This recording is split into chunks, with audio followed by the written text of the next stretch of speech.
কবিতার উন্মুক্ত পেটে মুখ ডুবিয়ে শুয়ে আছে ওর একান্ত ব্যক্তিগত পুরুষটা, যার সাথে গত 1 মাস আগে কবিতার বিয়ে হয়েছে।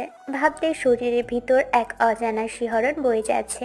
এই মানুষটা ওরই একান্ত ব্যক্তিগত, অসম্ভব রকমের ভালোবাসে ছেলেটা ওকে। কবিতা চোখ বন্ধ করে আর ছেলেটার ঠোঁটের স্পর্শগুলো অনুভব করে যাচ্ছে। কবিতা বারবার কেঁপে উঠলেও ঈশান ঠোঁটের স্পর্শ দেওয়াটা বন্ধ করছে না। কবিতার নিঃশ্বাসটা ভারী হয়ে আসছে, তারপরও সবটা সহ্য করে নিচ্ছে। মেয়েটা এক হাতে ঈশানের চুলে হাত বোলাচ্ছে, অন্য হাতে বিছানার চাদরটা খামচে ধরে রেখেছে। এমনটা ঈশান আগে কখনো করেনি, কিন্তু আজকে হুটহাট করেই সন্ধ্যার পর বাসায় ফিরে এসে ওকে কাছে ডেকে নেয়। তারপর কবিতা এগিয়ে আসতেই ছেলেটা ওকে শক্ত করে জড়িয়ে ধরতেই কবিতা অবাক হয়ে যায়। ঈশান কবিতাকে বুকের মাঝে জড়িয়ে ধরে মাথায় কতগুলো চুমু খেয়েছে তার হিসেব নেই।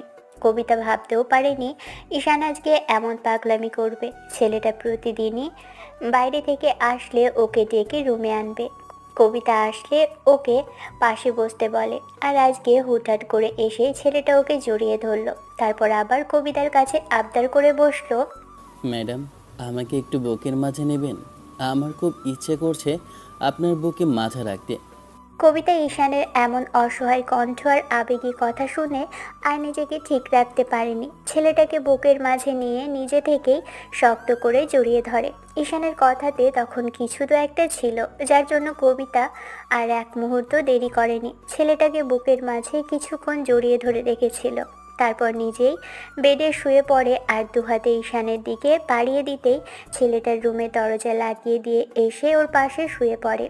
ছেলেটা কবিতার বুকের মাঝে মুখ গুজে দিয়ে মিনিট 15 ওভাবে থাকলেও যখন বুঝতে পারলো কবিতার অবস্থা খুবই খারাপ হচ্ছে, কারণ ঈশানের গরম নিঃশ্বাসটা কবিতার বুকে পড়তেই মেয়েটার শরীরের এক অজানা শিহরণ বয়ে যাচ্ছিল। ঈশান বুঝতে পেরে উঠে বসে কবিতা অবাক হয়ে জিজ্ঞেস করে, কি হয়েছে আপনার? উঠলেন কেন? থাকুন না এমন করে, আমার তো ভালোই লাগছে। কবিতা ঈশানের সামনে এমনিতেই লজ্জা পায়, তারপরও হুটহাট করে এমন কথা বলল কিভাবে নিজেও জানে না। এবার ঈশান একটু মুচকি হাসলো, খেয়াল করে দেখলো ফ্যানের বাতাসে কবিতার শরীরে জড়ানো শাড়িটা ওর পেটের উপর থেকে বারবার সরে যাচ্ছে। তাতেই ঈশানের নেশা লেগে যাচ্ছিল, কারণ মেয়েটার পেটের উপরে ওই ছোট নাভিটা এতটাই মোহনীয় লাগছে, যেটা ঈশান আগে কখনো খেয়াল করেনি। বিয়ের পর থেকে মেয়েটার সাথে কথা বললেও তেমন করে কাছে আসা হয়নি, মাঝে মধ্যে ঘুমের ঘরে জড়িয়ে ধরেছে, কিন্তু আজকে বাইরে থেকে এসেই হুটহাট করে একান্ত ব্যক্তিগত নারীটাকে জড়িয়ে ধরল বুকের মাঝে। কবিতাও আর নিজেকে সামলাতে পারেনি। 1 মাসের অপেক্ষার অবসান হয়তো আজকে ঘটবে ভেবেই নিজেও ঈশানকে জড়িয়ে ধরেছিল। ঈশান যখন খেয়াল করলো কবিতার শাড়ির আঁচলটা সরে যাচ্ছে, তখন নিজে থেকেই ওর নাভিটার দিকে তাকিয়ে রইল। কবিতা যখন বুঝতে পারে ঈশান কোথায় নজর দিয়েছে, তখন চোখ বড় বড় করে ছেলেটার দিকে তাকালো। মেয়েটা লজ্জা পাচ্ছিল, তাই বলতেও ইচ্ছে করছিল, ফাজিল ছেলে, ওইদিকে অমন করে তাকিয়ে থাকলে আমার কেমন কেমন লাগে, আপনি বোঝেন না? কবিতা সেটা বলতে পারেনি, লজ্জায় আর শঙ্কায় চুপ করেছিল। এই মুহূর্তে যদি ঈশান দেখতো বউটার গালগুলো লজ্জায় ঠিক কতটুকু লাল হয়ে আছে, তাহলে হয়তো ঠাস ঠুস করে ওর গালে কয়েকটা চুমু খেয়ে নিত। আর ঠিক ছিল না, ঈশান আর এক মুহূর্ত দেরি করে না, কবিতার পেটে নাক ডুবিয়ে দেয়, তারপর জায়গাটায় নাক ঘষে দিয়ে কয়েকটা চুমু খেতেই কবিতা কেঁপে ওঠে। ঈশান বুঝতে পারে মেয়েটার কোমর জড়িয়ে ধরে চুপচাপ ওর নাভি কেটে নাক ডুবিয়ে রেখেছিল। তারপর মাঝে মাঝে চুমু খেলেও কবিতা বারণ করেনি, বারবার ভেবেছে, করুন না দুষ্টুমি, আমারই তো স্বামী, একান্ত ব্যক্তিগত মানুষটা। সবার ভাগ্যে কি এমন ভালোবাসা জোটে? আমি তো নিজেই এতদিন চেয়েছি উনি আমার কাছে আসুক, আর আজকে বিয়ের 1 মাস পরে নিজে থেকেই আসছে, তাহলে কেনই বা বাধা দেব যদি উনি রাগ করে? কবিতার মনে হচ্ছিল এই সময়টা যেন শেষ না হয়ে যায়। বিয়ের পর 1 সপ্তাহ যেতেই ঈশানের কেয়ারিং আর ওর প্রতি ভালোবাসা দেখে কবিতা বারবার যেটা চেয়েছে আজকে সেটা হয়েছে, কারণ ঈশান বিয়ের পর থেকে তেমন করে ওর কাছে আসেনি। আর আজকে ছেলেটা কাছে আসার পর কবিতা সম্পূর্ণরূপে নিজের নিয়ন্ত্রণটাকে ঈশানের হাতে ছেড়ে দিয়েছে। ছেলেটা চাইলে এই মুহূর্তে যা ইচ্ছে তাই করতে পারে, তবে ঈশানের থেকে বাড়াবাড়ি কিছু করবে না, কবিতা বুঝতে পারল। ছেলেটা আরও 10 মিনিট মতো বউয়ের পেটে নাক ডুবিয়ে রাখলো। কবিতা ঈশানের মাথায় হাত বোলাচ্ছে আর ঈশান থেকে থেকে ওর নাভিতে নাক ঘষে দিচ্ছে আর বারবার করে চুমু খাচ্ছে। ভালো লাগছে হয়তো ছেলেটার, আর কবিতার ভিতর ছেলেটার স্পর্শে তৈরি হয়েছে অজানা এক অনুভূতি। একটু বাদেই ঈশান উঠে বসতেই কবিতা আলতো করে চোখ মেলে তাকালো। আপনাদের ওদের বিয়ের কথাটা বলাই হয়নি। ঈশান একটা মধ্যবিত্ত পরিবারের ছেলে, অনেক পাওয়া আর না পাওয়ার মধ্য দিয়ে জীবনের এত দূর অবধি এসেছে। ছোটবেলা থেকেই দেখে এসেছে সব কিছু আছে, তবে ওর জন্য নেই। বড় ভাইয়ের ক্ষেত্রে সব কিছু উন্মুক্ত, কিন্তু ঈশান কিছু চাইলে কিংবা কোনো প্রয়োজন হলে আব্বু আম্মুর কাছে বললেই ওর ক্ষেত্রে কোনো কিছুই তাদের থাকতো না।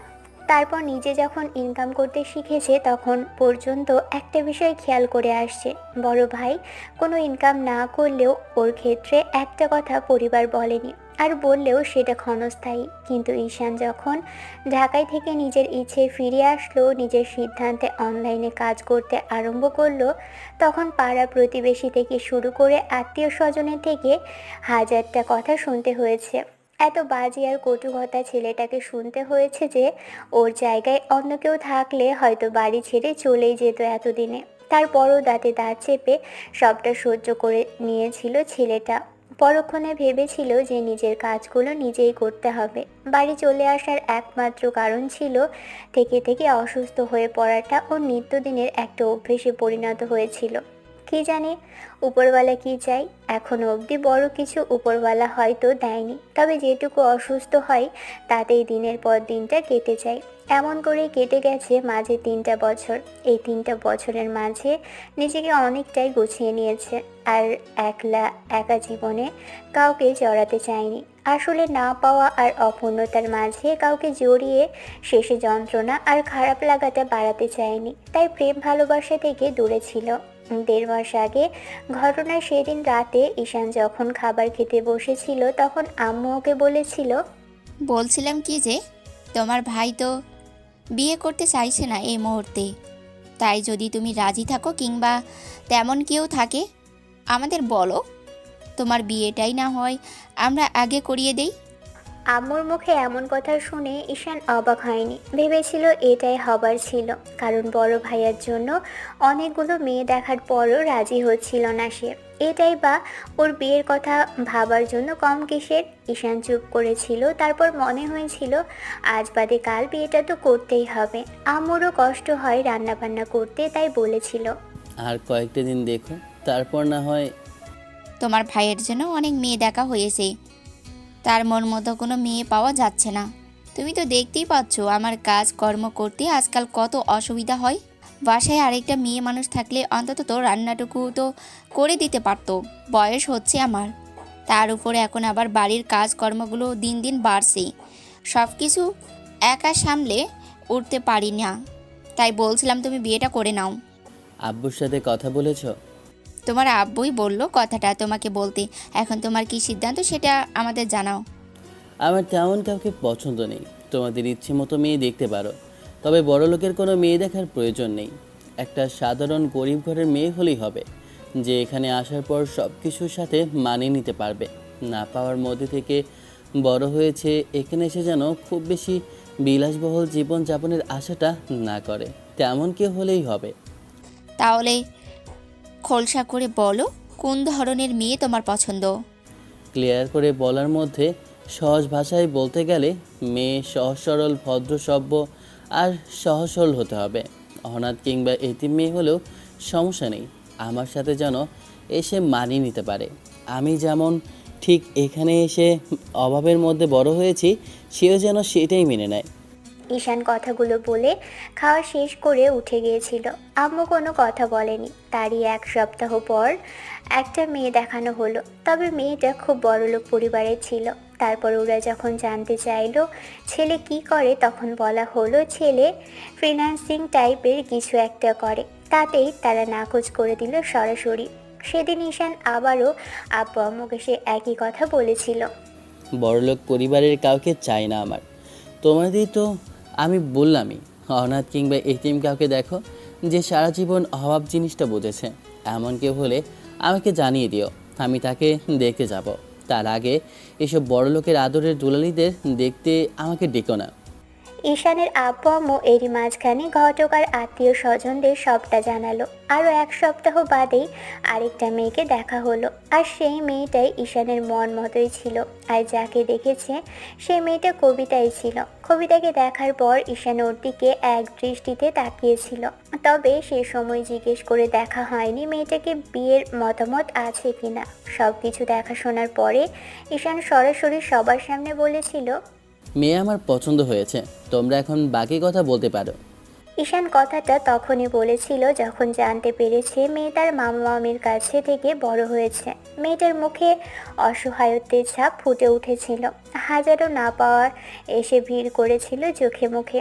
ঈশান বুঝতে পেরেছিল সবটা। তারপরই মেয়েটার বিয়েতে মতামত আছে কিনা সেটা জানার জন্য সবার কথার মাঝখানে আবার বলেছিল, আমি মেয়ের সাথে একটু কথা বলতে চাই আব্বু।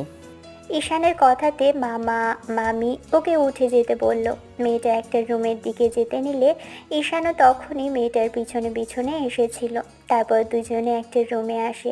কিছুক্ষণ মেয়েটা থেকে দূরে দাঁড়িয়ে থাকতেই মেয়েটা ওকে বসতে বললে তখনই ঈশান ওর সামনে এসে বলেছিল, আচ্ছা সত্যি করে বলুন তো, আপনি এই বিয়েতে রাজি আছেন কিনা?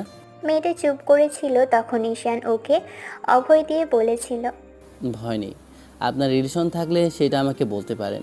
আমি আপনার মা মামিকে বোঝাবো, আর দরকার পড়লে হেল্প করব। কিন্তু বিয়ের পর যদি জানতে পারি অন্য কারোর সাথে সম্পর্কে থাকা অবস্থায় আপনি আমাকে বিয়ে করেছেন কিংবা তাকে ঠকিয়ে গিয়ে বিয়ে করেছেন, তাহলে সেটা খারাপ হবে। কাউকে ঠকিয়ে কেউ সুখী হতে পারে না, সেটা আপনি হয়তো জানেন। আর সবচেয়ে বড় কথা হচ্ছে যে আপনি হয়তো বুঝতে পারছেন আমরা হাই সোসাইটির মানুষ নই, আপনাদের মতোই মধ্যবিত্ত ফ্যামিলি। ওখানে গিয়ে আপনি বিলাসবহুল জীবন যাপনের চিন্তাভাবনা করলে সেটা ভুল হবে আপনার জন্য। এখানে যেমন ডাল ভাত খেয়ে জীবনযাপন করেছেন, ওখানে গিয়ে সর্বোচ্চ সাথে একটু আলো ভরতে জুটতে পারে কপালে। মেয়েটা ঈশানের কথাতে অবাক চোখে তাকিয়েছিল কিছুক্ষণ। ছেলে তাচ্ছিল্য করে হেসে বলেছিল, আমার খুব বেশি চাওয়া পাওয়া নেই জানেন তো। আমার খুব শান্ত একজন মানুষ হলেই হবে যে আমাকে বুঝতে পারবে। আমার কাছে মনে হচ্ছে আপনি তার থেকে একটু বেশি শান্ত। যাই হোক, আপনি যদি না বলে দেন তাহলে আমি বিয়েতে বারণ করে দিই।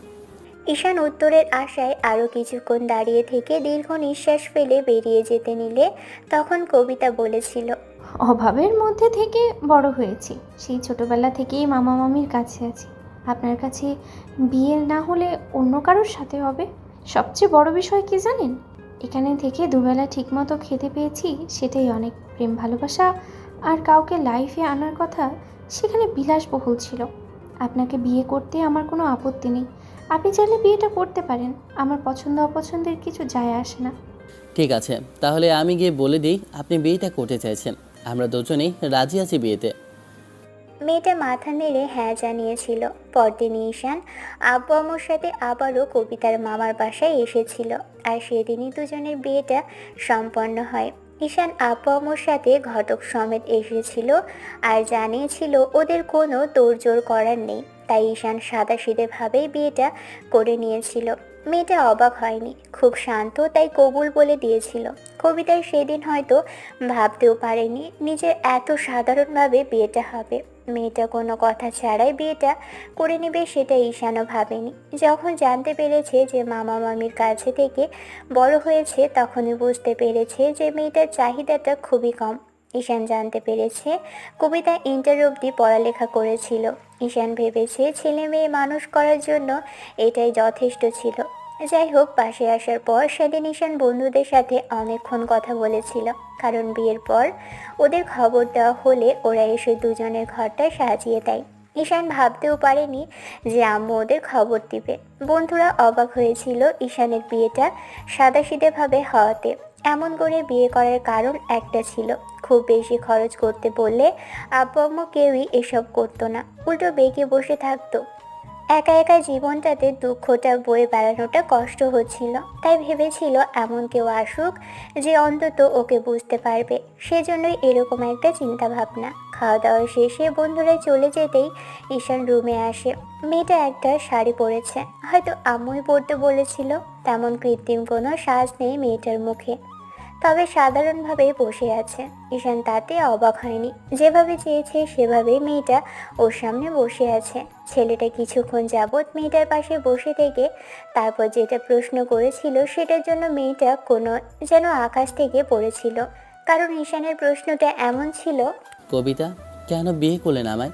স্বামীর এমন ধারা কথাতে কবিতা হক চুকিয়ে গিয়েছিল। ভেবেছিল এই ছেলে আবার কি বলছে আজকে এই সময়ে। সেদিন নিজে থেকেই বলল যে বিয়েতে রাজি আছে, তারপর আজকে আবার এসে বিয়ের দিন বলছে কিনা। কেন বিয়ে করলো ওকে?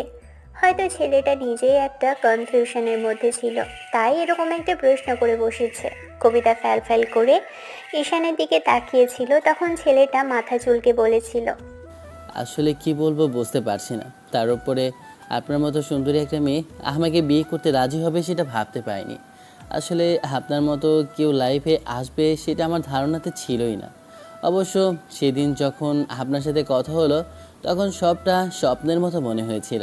আর কাল বাসায় এসে সারা রাত ভেবেছি আপনি যদি সকালে উঠেই বারণ করে দেন বিয়েতে তাহলে মনে হবে অনেক বেশি চেয়ে ফেলেছিলাম। কবিতা ওই সময়টাতে না চাইতেও হেসেছিল। ঈশানকে অবাক করে দিয়ে বলেছিল, জানেন তো, জীবনে পাওয়ার মতো কিছু নেই। আমার মতো এতিম একটা মেয়েকে কেই বা বিয়ে করবে? আর কতদিনই মামা মামির কাঁধের উপরে বোঝা হয়ে থাকবো, সেই জন্যটা বিয়েটা করে ফেললাম। আব্বু আম্মু নেই বলে আপনি অনাথ, আর সব কিছু থাকতেও আমার কেউ নেই, জানেন তো। ঈশানের এমন কথাতে কবিতা আকাশ থেকে পড়েছিল। ঈশান পাগলের মতো সে সময় হেসেছিল আর বলেছিল, এত অবাক হওয়ার কিছুই নেই, 2 দিন বাদেই সব কিছু বুঝতে পারবেন। কেন এই কথা বললাম সেটা আপনারও অজানা থাকবে না। কেন আপনার মতো একা একজন মানুষকে বিয়ে করলাম সেটাও খুব সহজেই বোঝা যাবেন। তবে যাই হোক, আপনার স্বামী অতটাও খারাপ নয় যতটা আপনি এই মুহূর্তে ভাবছেন। আপনাকে হয়তো এইসব অবান্তর প্রশ্ন করে চিন্তায় ফেলে দিলাম। আমার মুখ দিয়ে আজকে এইসব কথা কেন বেরোচ্ছে কদিন বাদে এমনিতেই জানতে পারবেন। আর হ্যাঁ কবিতা, কখনো কিছুর প্রয়োজন হলে অবশ্যই আমাকে বলবেন। স্বামী হিসেবে আমার দায়িত্ব আপনার স্বপ্ন পূরণ করা। তবে সাধ্যের মধ্যে এমন কিছু চাইবেন যেটা আমার পক্ষে পূরণ করা সম্ভব হবে। আপনি হয়তো দেখেছেন আমার সামনে আমার পরিবার আর অনেক কিছুই আছে, কিন্তু দিন শেষে আপনি বুঝতে পারবেন এসব আমার জন্য কিছুই না। তাই আমার যতটুকু সাধ্যে আপনি ততটুকুই চাইবেন। আমি চেষ্টা করব আপনার স্বপ্ন পূরণ করার। আমার তেমন কোনো চাওয়া পাওয়া নেই। দিন শেষেই শুধু একটা ভালো মানুষকে চেয়েছিলাম। আমার মনে হচ্ছে তেমন কাউকে পেয়েছি আমি। হ্যাঁ, একদিনেই বুঝে গেলেন? যদি দিন শেষে যে দেখেন অন্য সব স্বামীদের মতো আমিও নেশা করে এসে আপনার গায়ে হাত তুলি, তখন কেমন লাগবে আপনার? আব্বু আম্মু নেই সেটা ভাগ্য হিসেবে যখন মেনে নিতে পেরেছি, এটাকেও ভাগ্য হিসেবে মেনে নিতে অসুবিধা হবে না। তবে ওপরওয়ালা এত বড় কষ্টের মুখে ফেলবেন না তা আমার মনে হচ্ছে। শুয়ে পড়ুন কবিতা। হঠাৎ করে বিয়ে করে এ বাড়িতে চলে আসলেন, আমাকে বিশ্বাস করে বিয়েটাও করে নিলেন। আমি আপনার উপর কোনো প্রকার জোর জবরদস্তি করতে চাইছি না। আপনি অনেক সময় পাবেন আমার থেকে। আপনার নিজের যখন মনে হবে আপনি নিজে থেকে আমার কাছে আসতে পারেন, কিংবা আবার আপনার স্বামীর স্পর্শ প্রয়োজন, তখন আপনি নিজেও প্রকাশ করতে পারেন। আমি এসব কিছু ভাববো না। আপনার অধিকার আছে আমার কাছে আসার, তাই এসব নিয়ে আপনি টেনশন করবেন না। আপনার যখন খুশি আপনি আমার কাছে আসতে পারেন। এসব নিয়ে আমি বাজে কিছু চিন্তাও করবো না ঈশান। স্বামী স্ত্রীর মাঝে এগুলো স্বাভাবিক। বাজে চিন্তা করবেন না, ঠিক আছে? কিন্তু নতুন একটা জায়গায় এসেছেন, সেখানে আসার পর এরকম কিছু হলে আপনি মনে করবেন বিয়েটা শুধু চাহিদার জন্য করেছি। আমি তেমন কিছু প্রমাণ করতে চাই না। জীবনে 25টা বছর যখন পার করতে পেরেছি, তাহলে আরও 2-4টা মাস ঠিকই অপেক্ষা করে নিতে পারবো। সেসব না হয় বুঝলাম, কিন্তু আপনি আমাকে আপনি করে কেন বলছেন? আমি আপনার থেকে আপনি আমার থেকে বয়সে 1 বছরের সিনিয়র কবিতা। আমিও সেটা লক্ষ্য করেছি বিয়ের সময়। তাতে কি বলুন তো? স্বামী স্ত্রীর থেকে বয়সে ছোট হলেও তাতে কিছু যায় আসে না, সম্পর্কটাই মূল। আপনি আজকের পর থেকে আমাকে তুমি করেই বলবেন। অবশ্য এখন থেকেই বলতে পারেন। সময় লাগবে। আপনার সাথে কথা বলছি তাতেই আনইজি ফিল হচ্ছে। আসলে মেয়েদের সাথে কথা বলার তেমন অভ্যাস নেই আমার। কেন? শুনলাম অনলাইনে কাজ করছেন, সেখানেও তো কত মেয়েদের সাথে কথা বলা যায়। নিজের কাজটা গুছিয়ে নিতেই 3টা বছর লেগে গেল। এখন যা দেখছেন যতটুকু আছে ততটুকু ওপরওয়ালা দয়া করে দিয়েছে। এখন নিজে চলতে পারি, এটাই অনেক। বাড়িতে চলে আসার পর থেকে ফ্যামিলির কাছ থেকে এত সব বাজে কথা শুনতে হয়েছে, যেটা আপনি শুনলে হয়তো প্রতিনিয়ত কাঁদতেন। যাই হোক, এত কিছুর পরেও যে উপরওয়ালা একটু মুখ তুলে চেয়েছেন সেটাই অনেক। আর হাজার লক্ষ কোটি শুকরিয়া। তারপর আবার আপনার মতো একটা এত সুন্দরী একটা বউ দিয়েছে, সেটাই আমার সৌভাগ্য। তবে কবিতা, এমন কিছু করবেন না যার জন্য আমি অনেক বেশি কষ্ট পাই। জানেন তো, ছোটোবেলা থেকে অনেক না পাওয়া অপূর্ণতা নিয়ে বড় হয়েছি। সেখানে আপনার মতো কেউ আমার জীবনে আসবে, সেটা আমার জন্য বিলাসিতা ছিল। আমি ভেবেছিলাম দিন শেষে রাগে কোনো মেয়ে আসবে। তবে যাই হোক, আপনি এরকম কোনো কাজ করবেন না কিংবা ভবিষ্যতে পাল্টে যাবেন না এমন করে, যার জন্য আমার মনে হয় আপনাকে বিয়ে করাটা আমার জীবনে একটা ভুল ছিল। এমন করে বলছেন কেন? আপনি তো আমার পরিস্থিতি জানেন। এরপরেও আপনি ছাড়া আমার তেমন কেউ নেই। সেটাই যেন হয়। দিন শেষে আপনি যেন আমার মানসিক শান্তির জায়গা হতে পারেন, অশান্তিটা যেন না হন কবিতা। আমি চেষ্টা করব। সেদিন কথা বলা শেষে ঈশান কবিতার সামনে কিছু টাকা এনে রেখেছিল। পুরো 3 লক্ষ টাকা দেখে কবিতা অবাক হয়ে যখনই জিজ্ঞেস করবে টাকাগুলো কিসের, তখন ঈশান বলেছিল, এটা আপনার দিনমোহরের টাকা কবিতা। আমি থাকি বা না থাকি, এই টাকাটা আপনার কাজে লাগবে। ঈশানের মুখে এমন কথা শুনে কবিতার চোখে পানি টলমল করেছিল। কবিতা ভাবতেও পারেনি বিয়ের প্রথম রাতেই স্বামী এমন একটা কথা বলবে। কবিতা কেঁদে ফেলেছিল আর বেশ খানিকটা কাঁপা কাঁপা কণ্ঠে বলেছিল, বিয়ের প্রথম দিনই এমন একটা কথা আপনি কিভাবে বলতে পারলেন? টাকার থেকে আপনাকে আমার লাইফে বেশি প্রয়োজন ঈশান। টাকা, সম্পদ, প্রপার্টি, একটা মেয়ের কাছে এগুলোর কোনো মূল্য নেই। স্বামী ছাড়া একটা মেয়ে থাকতে পারে বলেন? এমন কথা আর কখনো বলবেন না প্লিজ ঈশান। কি করবা বলেন? এলোমেলো অগোছালো জীবন আর পরিস্থিতি আমাকে এইসব কথা বলতে বাধ্য করেছে। দুদিন পরে পরই অসুস্থতা এসে ভিড় করে। এত বেশি অসুস্থ হয়ে পড়ি যে কখন বড় কিছু হয়ে যায় সেটা নিজেই মাঝে মধ্যে টেনশন হয়। খুব বেশি খারাপ লাগে না এটা ভাবতেই যে প্রতিনিয়ত অসুস্থ হচ্ছে। তবে উপরওয়ালা যদি নিয়ে নেন তার কাছে, তাহলে কোনো যেন হুটহাট করেই নিয়ে যান, যাতে কাউকে আমার জন্য আর কষ্ট করতে না হয়। প্লিজ ঈশান, এরকম কথা আর বলবেন না দয়া করে। 3 কবুল বলার পর থেকে আপনাকে আপন ভেবে নিয়েছি। আপনি এসব কথা বললে আমার কষ্ট হবে না বলেন? ঈশান জানে না মেয়েটার সাথে এমন কথা কেন বলেছিল। তারপর যখন আস্তে আস্তে দুজনের মাঝে কথাবার্তা প্রতিনিয়ত হতে লাগলো, সম্পর্কটা উন্নতির দিকে যেতে লাগলো, তখন ঈশান খেয়াল করতো ও যখন বাইরে থেকে বাসায় আসে, বন্ধুদের সাথে আড্ডা দিয়ে কিংবা ঘোরাফেরা করে ফিরে আসে, কবিতা মেয়েটা ওকে দেখেই দৌড়ে আসে, তারপর আশেপাশেই ঘুরঘুর করে। ঈশান বাসায় আসতে দেরি করলে মেয়েটা না খেয়ে বসে থাকে। ঈশান প্রথম দিন অবাক হয়ে কবিতাকে জিজ্ঞেস করেছিল, আমার জন্য না খেয়ে বসে থাকার প্রয়োজন নেই কবিতা, খেতে পেলে খেয়ে নেবে, এত কষ্ট করার কি দরকার আছে? একটা বিষয় জানেন তো, যখন থেকে মামা মামির কাছ থেকে বড় হয়েছি, হয়তো খাবারের কষ্ট হয়নি, তবে আপন বলতে তেমন কাউকে মনে হতো না। কিন্তু আপনার কাছে আসার পর থেকেই মনে হয় যে আপনি আমার সাথে থাকলে, কিংবা আপনি যখন আসবেন তখন একসাথে খেলে হয়তো আপনি খুশি হবেন। তাই আপনার জন্যই অপেক্ষা করি।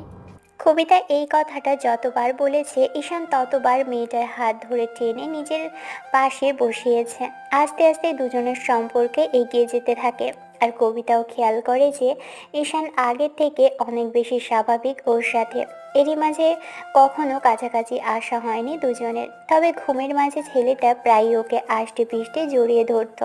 কবিতার তাতে খারাপ লাগতো না, তবে যখন ঘুম ভাঙতো তখন ছেলেটার দিকে অপলক নয়নে তাকিয়ে থাকতো।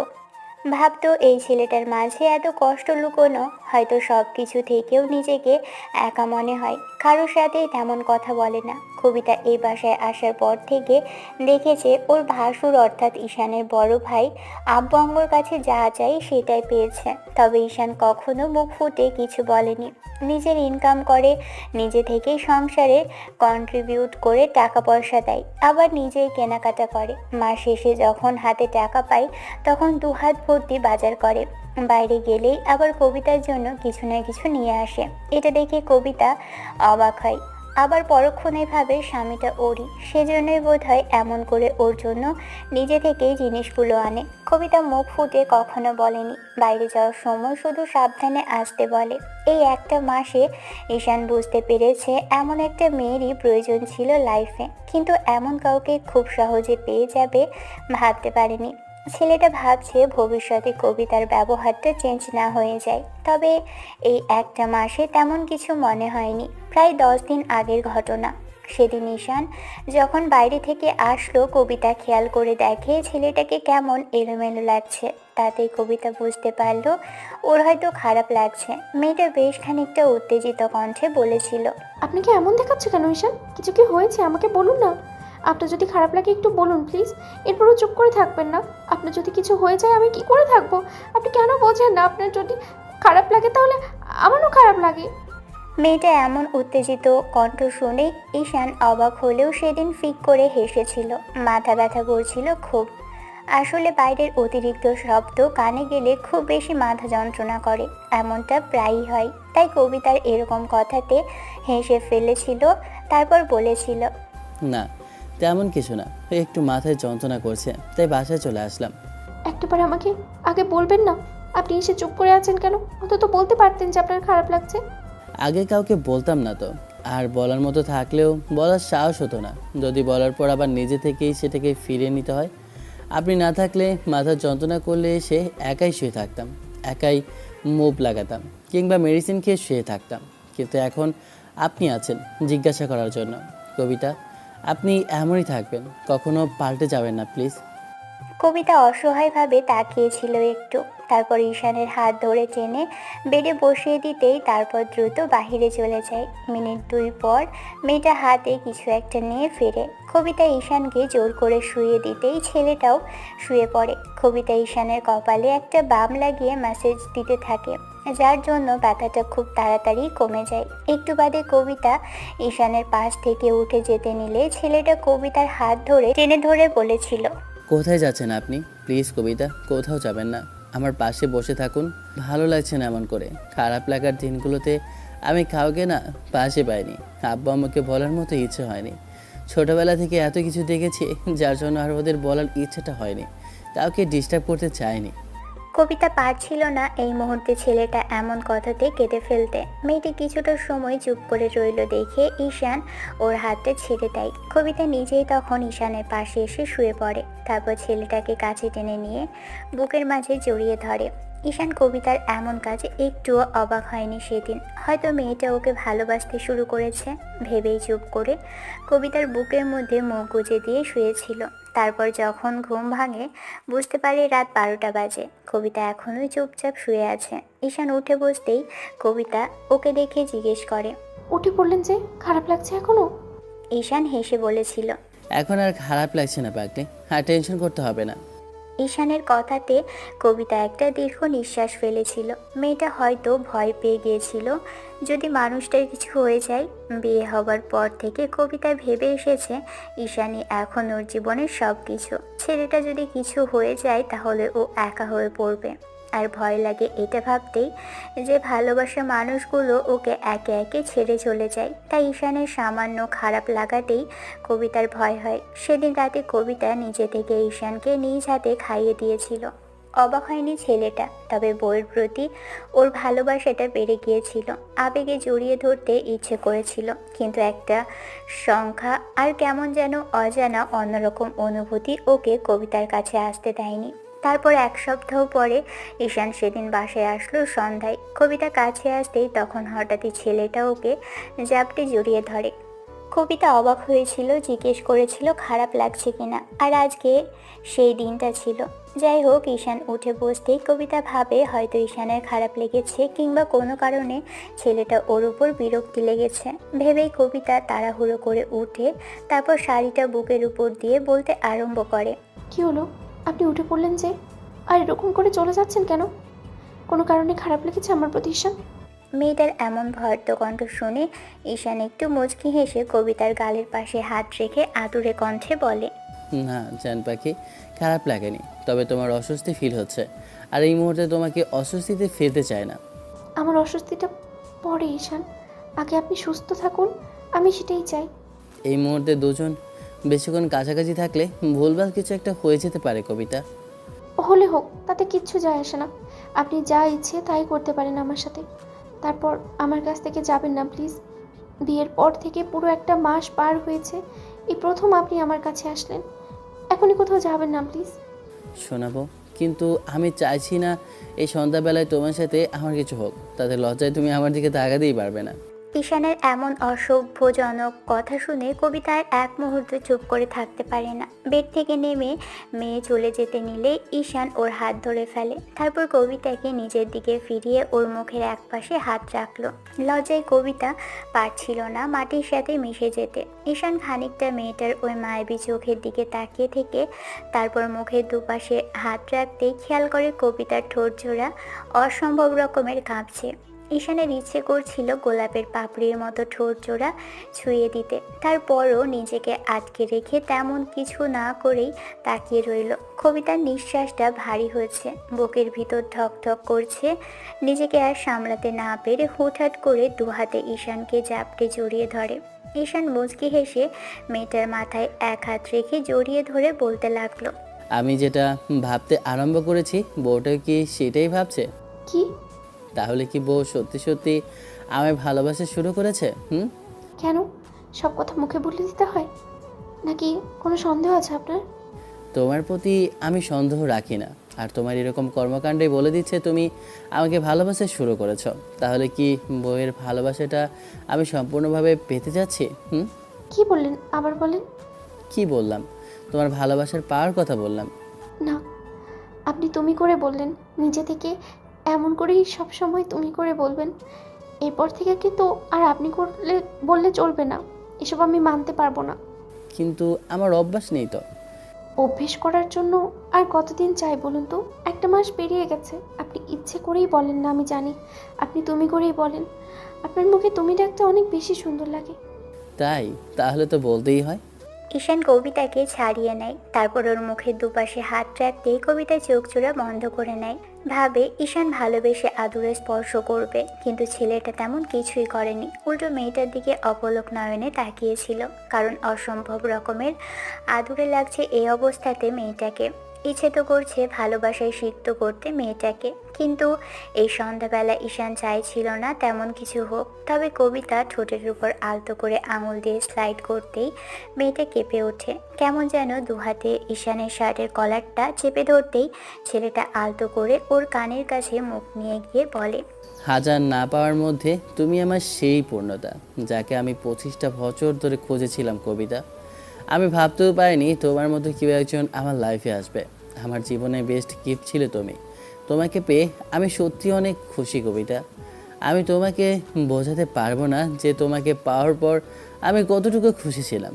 হয়তো কখনো বলা হয়নি, ভয় হয় তুমি যদি আমার সেই অপূর্ণতা হয়ে থাকো, তাই কখনো বলিনি। কিন্তু আজকে বলছি, তুমি ঠিক যতটুকু আমাকে ভালোবাসতে শুরু করেছো বিয়ের পর থেকে, তোমার এই সহজ সরলতা আর আমার প্রতি ভালোবাসাটা তোমাকে ভালোবাসতে বাধ্য করেছে। তবে আমি চাই না কখনো তুমি আমাকে এই ভালোবাসা থেকে বঞ্চিত করো, আর এই ভালোবাসাটা কখনো মিথ্যে হয়ে যাক। তাহলে আমি অনেক বেশি কষ্ট পাবো কবিতা। এসব যেন সত্যি থাকে, তোমার ভালোবাসার যেন কখনো কমতি না হয় বউ। কবিতায় চোখ খুলে খেয়াল করে দেখে ঈশানের মুখটা ওর মুখের অনেকটা কাছে। কবিতা আবারও চোখ বন্ধ করে নিয়ে জোরে জোরে কয়েকবার নিঃশ্বাস নিয়ে কাপা কণ্ঠে বলতে আরম্ভ করে, এমন বলছেন কেন? এরকমটা কখনো হবে না। আপনাকে ছেড়ে আমি কোথাও যাব না ঈশান। একটা মাত্র মৃত্যু ছাড়া আপনার থেকে আমাকে কেউ আলাদা করতে পারবে না। সেটাই যেন হয়। তবে সবসময় একটা কথা মনে রাখবে, চারপাশে এত সব শিয়াল কুকুর হানা হোত পেতে আছে যারা তোমাকে সবসময় ছিঁড়ে খেতে চাইবে। তোমাকে তার থেকে নিজেকে বাঁচিয়ে রাখতে হবে, কোনো প্রকার ফাঁদে পড়লে চলবে না কবিতা। মেয়ে মানুষের মনটা খুব সহজ সরল, এমন কিছুর ফাঁদে পা দিও না যার জন্য আমাদের মাঝে দূরত্ব বাড়ে। তোমার থেকে আমি দূরে চলে যাই, তাতে আমি অনেক বেশি কষ্ট পাবো কবিতা। আপনার মুখে কি এইসব আজে বাজে কথা ছাড়া অন্য কিছু আসে না? আর কখনো এসব বলবেন না প্লিজ। চেষ্টা করব, তবে তোমাকেও তুমি করে বলতে হবে। তুমি যে আমাকে আপনি করে বলছো সেটা কি খুব ভালো দেখাচ্ছে জান পাখি? ঠিক আছে, বলবো। এখন এমন করে থাকবেন না।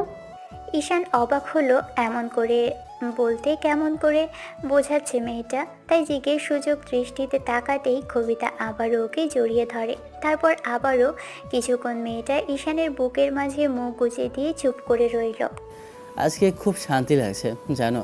ভাবতে পারিনি যে তুমি এমন করে নিজে থেকে আমাকে কখনো জড়িয়ে ধরবে। আমার একমাত্র বরকে আমি জড়িয়ে ধরবো না তো কাকে ধরবো শুনি? তাই? তাহলে এতদিন এই ভালোবাসা কোথায় ছিল? এটা আবার বললেও না যে তুমি আমাকে ভালোবাসো। আমি তো ভেবেছিলাম যে বইয়ের ভালোবাসাটা আমার ভাগ্যে নেই।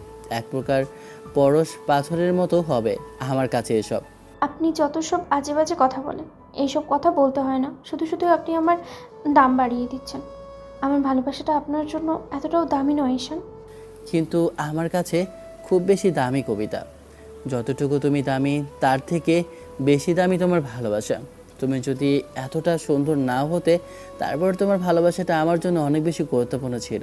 সারা জীবন ভাবতাম যে এমন কেউ আমার জীবনে না আসলে সুখের থেকে জীবনে অশান্তিটাই বেশি হবে।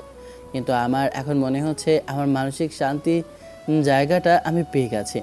স্বামী হিসেবে আপনার দায়িত্ব যেমন আমাকে ভালোবাসা, তেমনি আপনার থেকে আমি এইটুকুই চাই, আপনি সবসময় দোয়া করবেন যেন আপনার সব কথা আমি মেনে চলতে পারি।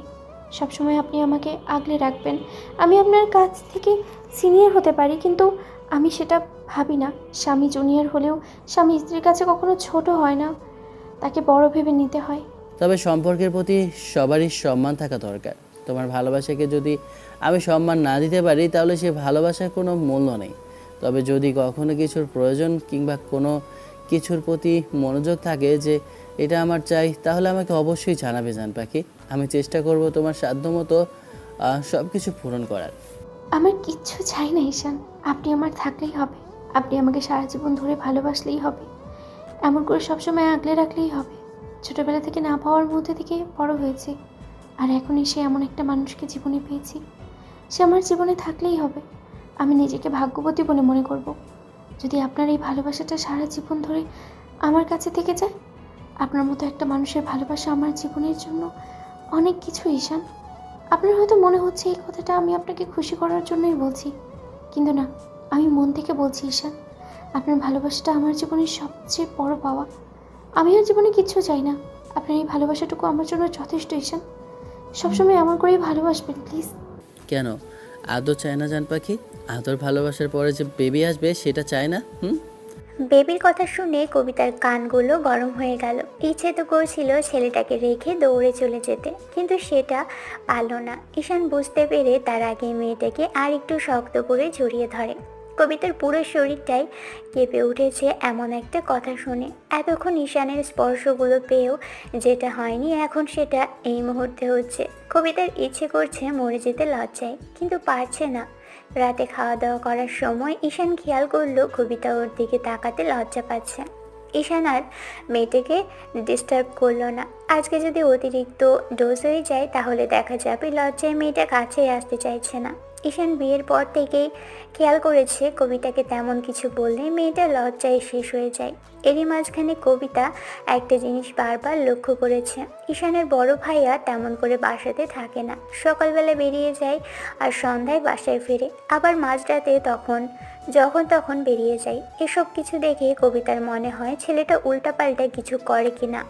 ঈশানকে বলবে ভাবে, কিন্তু সাহস পেয়ে ওঠে না। কবিতার প্রতিদিনের মতো আজও রাতে বিষয়টা নিয়ে ভাবছিল আর কাপড় চোপড় গোছাচ্ছিল। ঈশান বেডে আধশোয়া হয়ে বসে আছে। সারাদিন কাজকর্ম করে এসে রাতে আর কিছু করতে ইচ্ছে করে না। ক্লান্ত শরীরটা বিছানায় এলিয়ে দিল। কবিতা কাছে আসে না দেখে ঈশান বলতে লাগলো, সারাদিন আশেপাশে ঘুরঘুর করো, তখন কাছে আসলেও আমি কাছে টেনে নিতে পারি না, আদর করতে পারি না। আর আজকে যখন সব কিছু দুজনে বুঝতে পারলাম, তখন তোমার কাজ বেড়ে গেল, তাই না? আরে বাবা, সকালবেলা উঠেই তো রান্নাঘরে যেতে হবে, আর এখন যদি এগুলো গুছিয়ে না রাখি, সকালে সারা রুম তো জুড়ে থাকবে। তুমি একটু অপেক্ষা করো, আমি আসছি। ঈশান মুখ বাঁকিয়ে অন্যদিকে ফিরে শুয়ে রইল। একটু বাদে কবিতায় এসে ছেলেটার মুখোমুখি শুয়ে ওর দিকে তাকালো।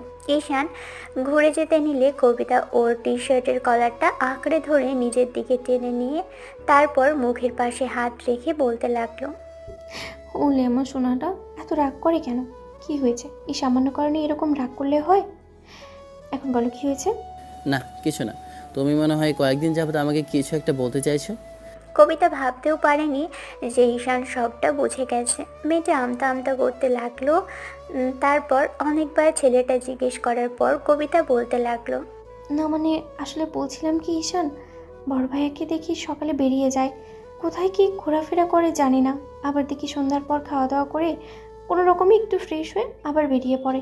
তারপর মাঝরাতে কখনো ফেরে, আবার কখনো দেখি পরদিন দুপুরের দিকে ফেরে। এসব নিয়ে কি আব্বু আম্মু কিছু বলে না, নাকি কোথায় যায় সবটা জানে ওরা? জান পাখি, এইসব কথা নিয়ে তোমায় কিছু ভাবতে হবে না। ওর বিষয়ে যত না ভাবে ততটাই ভালো। ও কোথায় যায় কি করে এসব যদি আব্বু আম্মু জানার চেষ্টা করতো তাহলে এমন করে বিগড়ে যেত না। তোমাকে এসব নিয়ে ভাবতে হবে না। এর মাঝখানে কতবার বাবার মান সম্মান ধুলোর সাথে মিশিয়েছে, তারপরেও যে ওকে কি করে এত বিশ্বাস করে আমি জানি না। যাই হোক, তুমি জিজ্ঞেস করলে এই জন্যই বললাম।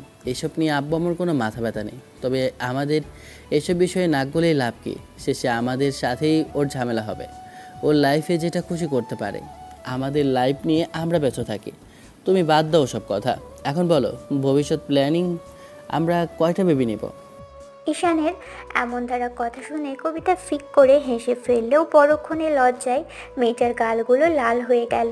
ও একদম গুটিসুটি মেরে মাথা নিচু করে ফেললো আর বলতে লাগলো, এরকম অসভ্যের মতো কথা ছাড়া কি আর কোনো কিছু নাই তোমার? সবসময় খালি এসব কথা বলে আমাকে লজ্জায় ফেলে। বউ, লজ্জা পেলে সেটা দিতে ভালোই লাগে, সেই জন্যই তো বারবার লজ্জায় ফেলি। তাছাড়া তোমার এমন লজ্জামাখা মুখটা দেখলে আমার না অসম্ভব রকমের আদর আদর পায়, জানো? বিয়ের এতদিন হয়েছে, আজকে এসে এখন বলছে তার আদর আদর পায়। এত ভালোবাসা এতদিন কোথায় ছিল? ঈশান কবিতার একটা হাত নিয়ে নিজের বুকের বাঁ পাশটায় রাখতেই কবিতা খেয়াল করলো বুকের ভিতর মানুষটার বুকের ঢুকপুকানি অত্যাধিক রকমের বেড়ে গেছে। এইখানটাই ছিল জান পাখি। কবিতা লজ্জা মাখা হাসি দিল। ঈশান হ্যাঁচকা টান দিয়ে মেয়েটাকে আর একটু কাছে নিয়ে আসলো। তারপর ছেলেটাকে বুকের সাথে শক্ত করে জড়িয়ে ধরতেই কবিতা গুটিসুটি মেরে পড়ে রইল। এমন করেই চলছে ওদের দিন। কবিতার মাঝখানে আরেকটা বিষয় দেখেছে, ঈশান আব্বু আম্মুর সাথে তেমন করে কথা বলে না। পারিবারিক কোনো বিষয়ে আব্বু আম্মু ওকে তেমন করে ডাকে না। ওরা কোনো সিদ্ধান্ত নিলে সেটা হুটহাট করেই নেয়। বাড়ির আর যে বাকি তিনজন, তার তিনজন মিলেই সিদ্ধান্ত নেয় ঈশানকে না কোনো কাজে ডাকবে আর না ছেলেটা এসব বিষয় নিয়ে নাক গলাবে। কবিতার ইচ্ছে হয় বলতে, এসব বিষয় নিয়ে কি ঈশানের মন খারাপ হয় না? তবে ছেলেটার মন খারাপ তো অবশ্যই হয়, হয়তো ছোটবেলা থেকে এগুলো দেখেই বড় হয়ে গেছে। কবিতা এখন বুঝতে আরম্ভ করেছে যে ঈশান কেন সেদিন অমন করে কথাগুলো বলেছিল। ঈশানের সেদিনের কথাটা এখনও বুঝতে পারে যে এ বাড়িতে ওর কোনো গুরুত্বই নেই, শুধু ফ্যামিলি আর সংসার চালানোর জন্য টাকা দেয় আর কেনাকাটা যখন যা প্রয়োজন হচ্ছে তখন তাই দিয়ে সাহায্য করছে। এইটুকু পর্যন্তই ছেলেটার অবদান, আর এর বাইরে ওকে কোনো বিষয়ে ডাকেও না আর ছেলেটাও যেচে থেকে যায় না। কবিতাকে এইসব বিষয়ে ঈশান বারণ করেছে কোনো আগ বাড়িয়ে আব্বু আম্মুকে কিংবা ভাইকে কিছু বলতে না যায়, তাতে হয়তো বা ওরই খারাপ লাগবে, এরকম কিছু ওরা বলে ফেলবে। যাই হোক, ঈশানের কথাতেই কবিতা এসব বিষয়ে চুপ করে থাকে, শুধু দেখে যায়, নিজের কাজগুলো নিজে থেকে করে যায়। কয়েকদিন পরের ঘটনা, ঈশান সেদিন রাত 8টার দিকে বাসায় ফিরল। ফ্রেশ হয়ে দেখলো কবিতার রুমে নেই, ব্যালকনির লাইটটা জ্বলছে। তার মানে কি মেয়েটা ওখানে? কথাগুলো ভেবেই ছেলেটা গুটি গুটি পায়ে এগিয়ে আসে, দেখে কবিতা এক মনে আকাশের দিকে তাকিয়ে আছে, হয়তো বা কিছু একটা চিন্তা করছে। ঈশান মেয়েটাকে ডিস্টার্ব না করে আলতো করে পিছনে গিয়ে দাঁড়ালো। তারপর খেয়াল করলো বাতাসের শাড়িটা বারবার কোমরের উপর থেকে সরে যাচ্ছে আর উন্মুক্ত হয়ে যাচ্ছে সাদা ধবধবে কোমরটা। ঈশান শাড়ি গলিয়ে দুহাত পেটের উপর রেখে ঘাড়ে থুতনি ঠেকাতেই কবিতা সেই চিরচেনা শরীরের ঘ্রাণ পেয়ে একটু মুচকি হাসলো আর আনমনেই বলে উঠল, কখন আসলে তুমি? আর এসেছো, আমাকে ডাকুনি কেন? আমার জান পাখিকে জ্বালাতে ইচ্ছে করো না। রোজই তো আমার কাছে দৌড়ে আসে, আজকে না হয় আমিই তার কাছে এসেছি। আমার দেরি হচ্ছিল বলে রুমে চলে এসেছে, তাই না? হ্যাঁ, তারপরে তো রুমে এসে ডাকতে পারতে। তোমাকে আনমনে দাঁড়িয়ে থাকতে দেখলে কেমন লাগে সেটা দেখছিলাম। এখানে এসে দেখলাম আমার বউটাকে আজকে অনেক বেশি স্নিগ্ধ লাগছে, তাই আর লোভ সামলাতে পারলাম না, ভাবলাম একটু আদর করে দেই। আদর শব্দটা কবিতার কানে যেতেই কেমন এক অজানা শিহরণ বয়ে গেল ভিতরে। কবিতা চুপচাপ দাঁড়িয়ে রইল। এরই মাঝখানে ঈশান কথাটা বলা শেষ করেই ওর ঘাড়ে আর গলায় নাক ঘষতে লাগলো। তারপর গভীরভাবে চুমু খেতেই মেয়েটা কেমন যেন জোরে জোরে নিঃশ্বাস নিচ্ছে। ঈশানের হাত দুটো খামচে ধরল। ঈশান ওর গলায় আর ঘাড়ে আরও কয়েকটা চুমু খেয়ে নিল। কবিতা হাঁসফাঁস করতেই ঈশানও চুলে নাক ডুবিয়ে জোরে জোরে নিঃশ্বাস নিতে লাগলো। এবার কবিতা কাঁপা কাঁপা কণ্ঠে বলতে লাগলো, এইখানে না, ঈশান রুমে চলো। এখানে কেউ আসবে না জান পাখি, আর এই রাতে এখান দিয়ে তেমন কেউ যায়ও না। কিন্তু এরকম একটা অবস্থায় থাকলে আমার লজ্জা লাগবে ঈশান। জান পাখি, এর থেকে বেশি কিছু করছি না আমি, যেটাতে তোমার লজ্জা লাগবে। আমি জানি এই সন্ধ্যাবেলায় তেমন কিছু করলে আমার বড়টা লজ্জায় শেষ হয়ে যাবে। শেষে এক সপ্তাহ আমাকে চুমুর অনাহারে মরতে হবে। মানে? মানেটা সহজ শোনাবো। আমি চাই না আমার বউ লজ্জায় এক সপ্তাহ আমার থেকে দূরে থাকুক, আর আমাকে তার মিষ্টি শরীর চুমু খাওয়া থেকে দূরে রাখুক, আর তাতে আমারই খারাপ লাগবে। ঈশানের এরকম সব লজ্জাজনক কথা শুনে কবিতা আর থাকতে পারল না। মেয়েটার বুকের ওঠানামাটা ক্রমশই বাড়ছিল। উত্তেজনার অজানা শিহরণে মেয়েটা ঈশানের দিকে ঘুরে দু হাতে ওকে জড়িয়ে ধরল। কবিতার হাঁসফাঁস করতেই ঈশান ওকে বুকের মাঝে শক্ত করে জড়িয়ে ধরে। মেয়েটা অনেকক্ষণ চুপটি করে রইল। একটু বাদেই খাবার সময় হতেই দুজনে গিয়ে খাবার খেয়ে আসলো। এমন করেই চলছিল দিন। ওদের বিয়ের প্রায় 3টা মাস পেরিয়ে গেছে। দুজনের ভালোবাসা দুজনে এখন গভীরভাবে বুঝতে পারে। আর কবিতা দেখছে বিয়ের 1 মাস পর, যবে থেকে কবিতা সেদিন ভালোবাসার কথা প্রকাশ করেছিল, ঈশানও মুখ ফুটে সবটা বলে দেয়। সেদিন থেকে ঈশানোর প্রতি অনেক বেশি দুর্বল। কবিতা চায় না এই দুর্বলতাটা কোনো ইস্যু হোক, আর ওদের সম্পর্কের মাঝে অবিশ্বাস কিংবা কোনো ফাটল ধরুক। তাই ঈশান যেটা বলে কবিতা নির্দ্বিধায় সেটাই করে। কবিতা যেমন চায় না যে মানুষটা ওর জন্য কষ্ট পাক, ঈশানও তেমনই চায় না মেয়েটা ওর কোনো কাজে কিংবা ওর ভালোবাসায় কোনো কমতি দেখে নিজেকে অসহায় ভাবুক। ঈশান চায় না মেয়েটা আর কখনো কোনো কষ্ট পাক, তাই সব সময় বাসায় এসে আগে ওকে একবার শক্ত করে জড়িয়ে ধরবে। সারাদিন ছেলেটা বাসাতেই কম্পিউটার, ল্যাপটপ আর ফোন নিয়ে পড়ে থাকে, তাই কবিতা সব সময় ওর আশেপাশেই ঘুরঘুর করে। তখন মাঝে মধ্যেই ঈশান ওকে টেনে এনে কোলের মধ্যে বসিয়ে তারপর এক হাত পেটের উপর রেখে কাজ করতে আরম্ভ করে। কবিতা বুঝতে পারে না ছেলেটা এত কিছু পারে কি করে। একদিকে বউ আশেপাশে ঘুরঘুর করলে তাকেও সামলাবে, আবার কাজও করবে। আজকেই তার ব্যতিক্রম হয়নি।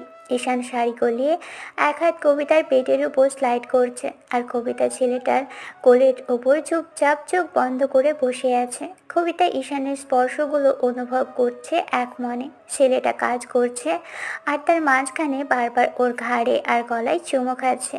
একটা সময় ঈশানের স্পর্শগুলো এতই তীব্র হতে লাগলো যে কবিতা থাকতে পারল না। সামনের দিকে ফিরে ঈশানকে শক্ত করে জড়িয়ে ধরে।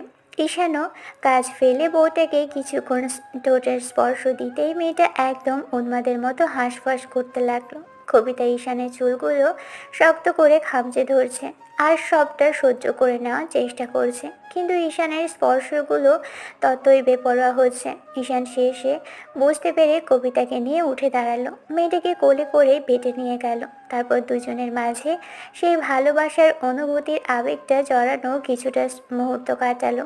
কবিতা এই মুহূর্তে ঈশানের বুকের মধ্যে মুখ গুজে দিয়ে ওকে জড়িয়ে ধরে রেখেছে। দুজনের শরীরগুলো শুধু একটা চাদর দিয়ে ঢাকা। কবিতা বারবার ছেলেটার বুকে চুমু খাচ্ছে। ঈশান খেয়াল করলো ওটা কামড়ের দাগগুলো কবিতার গলায় বুকে জল করছে।